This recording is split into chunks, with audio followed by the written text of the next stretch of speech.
Those poor souls sure are pitiful, aren't they? Lisa, the disdainful daughter-in-law, never misses a chance to look down on me with scorn, even though she's a grown woman in her 40s. Every time she visits our house with my son, she has a sarcastic remark ready for me. Not long ago, it was my husband's birthday. While I was busy preparing the meals, she just sat in the kitchen, under the pretense of helping, constantly bad-mouthing me. However, whenever she'd see my son or husband, she'd quickly change her tone, take some food I prepared to the living room, but then quickly return to her jabs. But when she's in front of my husband and son, Lisa suddenly turns into the perfect daughter-in-law. It's as if she's putting on a show of how considerate she can be. In their presence, she'd offer to help me and chat with a bright smile, oozing charm. Who could have imagined that this two-faced nature of Lisa would ever be exposed to my son and husband? You'll learn soon enough that the world isn't as forgiving as you think. My name is Rosalind. I'm 70, but my husband Mateus and I still enjoy our little adventures.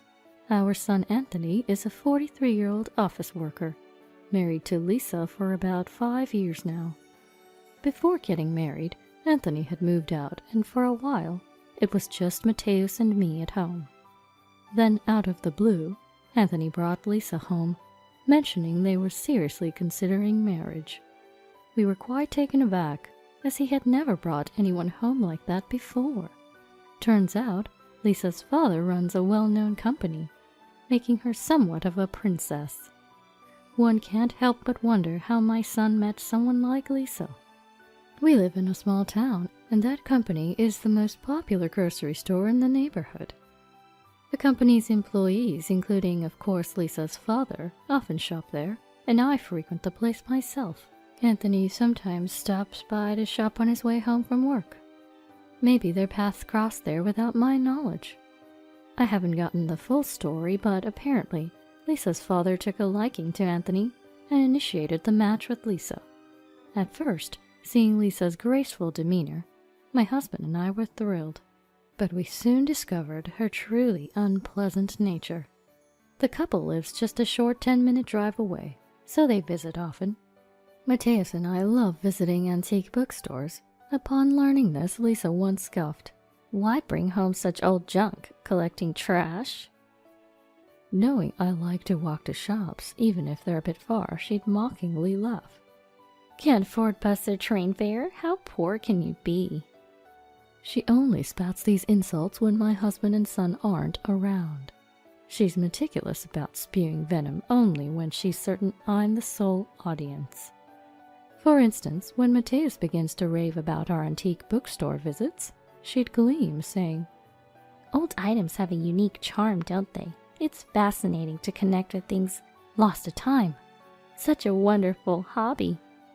And if Anthony mentions my routine walks to the store, she'd chime in with, "It's nice on the way there, but the walk back is tiring. Yet you walk every single time, Rosalind. You're so health conscious. I genuinely hope you live long." This facade putting on her best face for men and showing her true colors to women is aggravating. Such behavior, especially towards those of the same gender, is highly dislikable. When I was stressed over the dynamics in the neighborhood association, she once quipped, "Why not just charm the men? Perhaps it's too late at your age." Although I have little interest in Lisa's social life, she chatters so much that I inadvertently end up learning about it. Despite being in her 40s, Lisa seems to have no female friends and mostly discusses her relationships with men. Recently, despite Anthony working, she left all household tasks to a housekeeping service. She spent her entire day with young men. Her defense? "I'm currently running a youth development seminar, teaching these young entrepreneurs the ropes of business management." From what I hear from Anthony, she barely understands her own family business, so what could she possibly be teaching these young businessmen? I've been concerned about Anthony's marital life, but considering his age, I felt it wasn't my place to probe. I've always turned a blind eye. Then one day, as I was about to head out shopping, Lisa called. It's quite rare for Lisa to call, so when my phone rang, an uneasy feeling took hold, but I answered. Hello, Rosalind? What are you up to? Probably nothing, right? Her tone, dripping with condescension, made my skin crawl, but I urged her to get to the point. I need you to swing by my house and collect a delivery for me, she chirped. At her sheer audacity, I considered hanging up, but no one to be walked over, I replied. Sorry, I'm headed to the store and then I have a neighborhood association meeting. Please handle your own deliveries. Her mood soured instantly. It's just some old folks gathering, isn't it? Drop that mundane chore and do me this one small favor. I was taken aback. The neighborhood association is serious work. As for your delivery, you should manage your time. If you can't, perhaps ask for a re-delivery. Currently, I'm serving as the vice president of the neighborhood association. Members rotate responsibilities, and this year it was our turn. During our gatherings, we assign roles like president, vice president, treasurer, and etc., and plan community events. I had unexpectedly been appointed vice president, and today was our meeting day. I couldn't possibly miss it for any trivial reason. Somehow, Lisa believed my involvement was due to sheer boredom, and she often insinuated that I was a penny pincher. Now clearly annoyed that I countered her, she lashed out. You could have just come over. I'm meeting friends and desperately want my highly sought-after cosmetics delivered today. Her trivialities weren't my concern, and I wasn't going to keep her precious item. As I reached the store, I tried to end the call. Lisa, frustrated that I wasn't doing as she wanted, snapped. You're so useless. Always busy for someone who claims to have no money. It's pitiful how poor and low class you are. And abruptly hung up. Hearing her say that infuriated me. However, calling back would only take more of my time, which would make me late for the upcoming meeting, so I decided to let it go. Days went by without any apology from Lisa, leaving me contemplating whether to tell Anthony about the incident. Instead, I decided to discuss it with Mateus first. Upon hearing my concerns, Mateus remarked, I thought so. I've sensed that about her for a while, but she's always so charming around me and Anthony. It seemed Mateus had his reservations about Lisa's character too. He never saw it firsthand, so he was unsure how to address it. What do you want to do, Rosalind? I'll support whatever you decide. I considered our options with Anthony's well-being at the forefront. If he was content in his marriage with Lisa, I didn't want to jeopardize that. Thus, I decided to keep an eye on things for now and not bring it up. When I told Mateus this, he simply nodded in understanding, suggesting, If Anthony ever has issues, he can always come to us for advice. With that, I decided to write it down in my diary, as I always do. A few days later, Anthony called. Apparently, Lisa's younger sister, Olive, was getting married. He wanted us to attend the wedding. Is that okay? He asked. I always had a good impression of Olive. Unlike Lisa, Olive was sweet and polite. She worked at her father's company, and we'd often chat whenever we ran into each other at the store.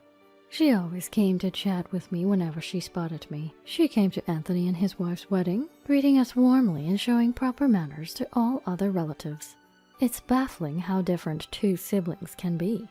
Hearing about the wedding made me just as happy as when my own son got married.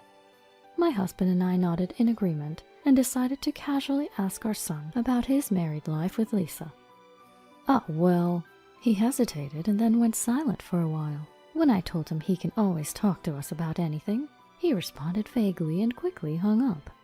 A few months later, it was time for Olive's wedding day. During those months, Anthony and his wife did visit us, but Lisa never apologized, or even came close to me.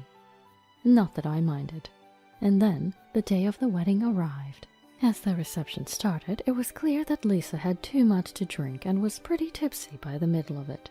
But Lisa, being Lisa, didn't want to ruin her sister's big day and behaved herself until the end. After the reception, with her face flushed red, Lisa approached me. With a sinister smile, she looked me up and down. As I was about to ask her if there was a problem, she spoke first. Hey, poor thing, did you bring a wedding gift? Wearing that shabby outfit? I guess poor people like used stuff, huh?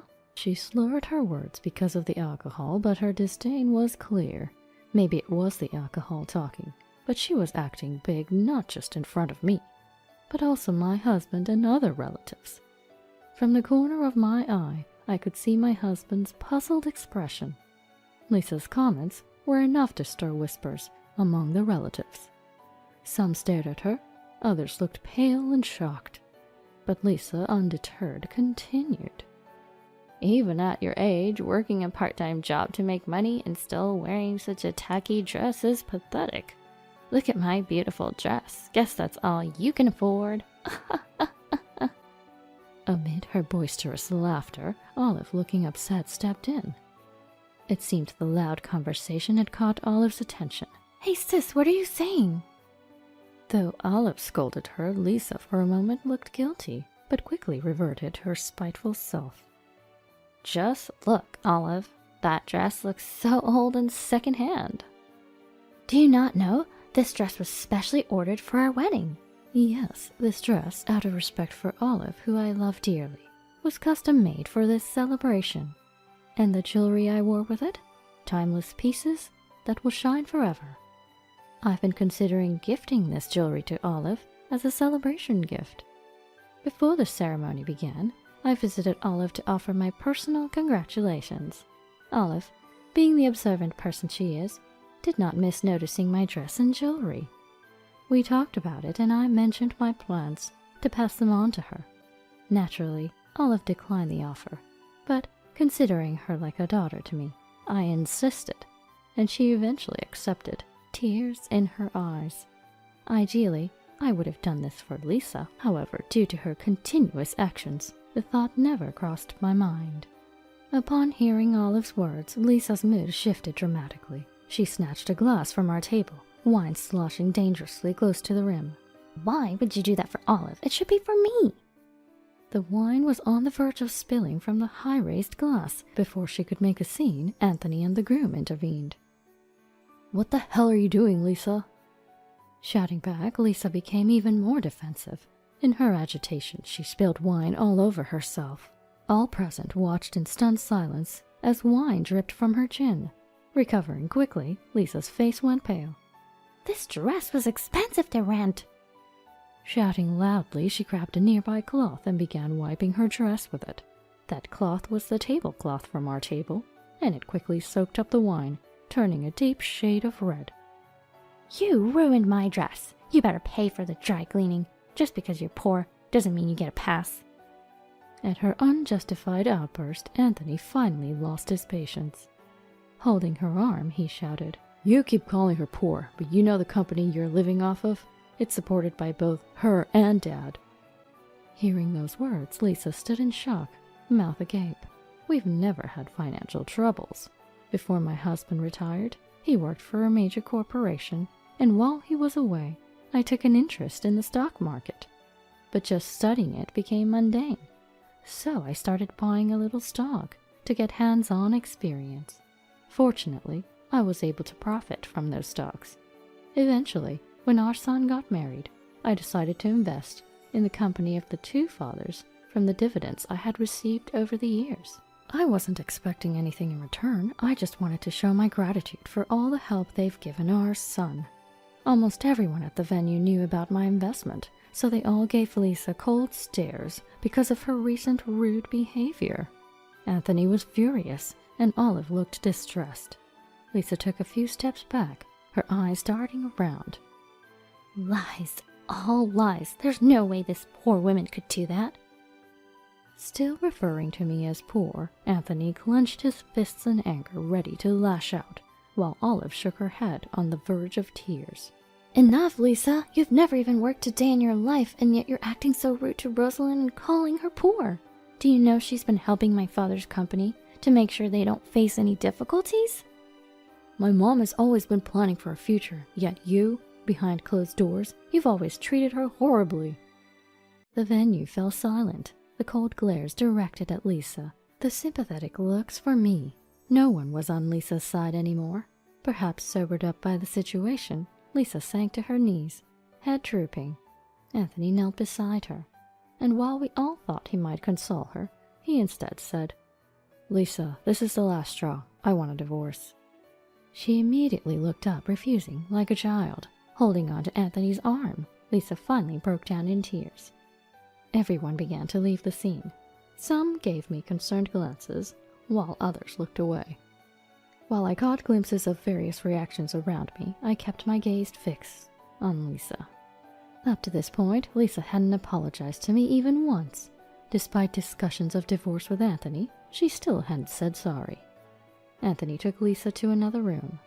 She didn't even glance my way. "Rosalind, I'm so sorry. I had no idea my sister was treating you this way," Olive said, tears welling up in her eyes. Seeing Olive continually apologize, on the verge of tears, honestly, it tugged at my heartstrings. "You don't have to apologize, Olive. If anything, I'm sorry for ruining such a special celebration." Olive looked so down, and seeing that made me feel quite gloomy too. Sharing a look with the groom nearby, I decided to head to a separate room for a bit. Later, Olive and I had a brief chat before calling it a night. Since then, I've run into Olive a few times at the local grocery store. Every time we meet, her smile grows brighter, and that's a comfort. As for Lisa, she never did come to apologize. From what Anthony told me, when he broached the subject of divorce, Lisa put up a fight. However, he was firm, and she eventually signed the divorce papers. Following that, Lisa, having been evicted from the condo they shared, seemed to be planning to move back in with her parents. But her father, having witnessed her behavior at the wedding, severely reprimanded her, and it seems kicked her out of the family home too. When Anthony returned home alone the day after the wedding, my husband and I got the whole story about Lisa. I held back some details and only shared recent incidents, but both my husband and son were upset. Anthony probably reported it to his father-in-law. A few days later, both parents came to apologize. I assured them it was all water under the bridge and promised to continue supporting them with a smile. I'm not sure where Lisa is now. Anthony hasn't been in touch since the divorce. She's probably taken refuge with one of her male friends. A few years have passed since my son's tumultuous divorce, and he's found someone new. His current wife is very polite and courteous, and we occasionally meet up for tea. She gets along well with my husband too, sometimes borrowing from his rare book collection. The two of them often indulge in conversations about books over tea. As for Olive, despite the tumultuous event, her relationship with her husband seems strong. Just the other day, I heard she's expecting. I look forward to spending happy days with my husband, thinking about a baby gift for Olive and her soon-to-be family.